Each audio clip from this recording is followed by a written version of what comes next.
The apartment. You're in art school. You hate it. You drop out. You move to New York City.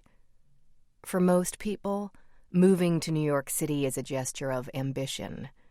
But for you, it signifies failure because you grew up there. So it just means you're moving back home after you couldn't make it in the world. Spiritually, it's a reverse commute. For a while, you live downtown with your brother and his girlfriend in a small, spare room, your bed jammed between shoe racks and a few of your brother's guitars in cases, plus a wall of books from his girlfriend's undergraduate days at Brown. You get a job via same girlfriend. You don't hate the job and you don't love the job, but you can't sniff at a hard day's work because you are no better than anyone else. And, in some ways, you are much, much worse. You acknowledge your privilege, and you get to work.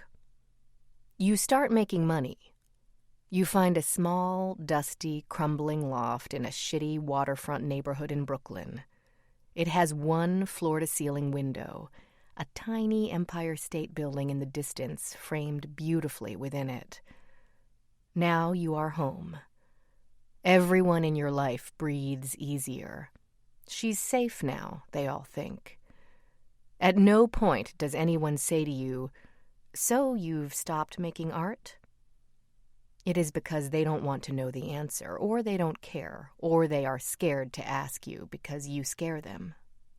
Whatever the case, everyone is complicit in this new non-art-making phase of your life, even though it was the thing you loved most in the world. But you have a little secret. While you are not making art anymore, you are at least drawing every day. To tell anyone about this would be admitting there is a hole in your life, and you'd rather not say that out loud, except in therapy. But there you are, once a day, drawing the same thing over and over. That goddamned Empire State Building. You get up every morning or afternoon, on the weekends, depending on the hangover, have a cup of coffee, sit at the card table near the window, and draw it, usually in pencil. If you have time, you'll ink it. Sometimes, if you are running late for work, you do it at night instead, and then you add color to the sketches to reflect the building's ever-changing lights. Sometimes you draw just the building, and sometimes you draw the buildings around it, and sometimes you draw the sky, and sometimes you draw the bridge in the foreground, and sometimes you draw the East River, and sometimes you draw the window frame around the whole scene. You have sketchbooks full of these drawings.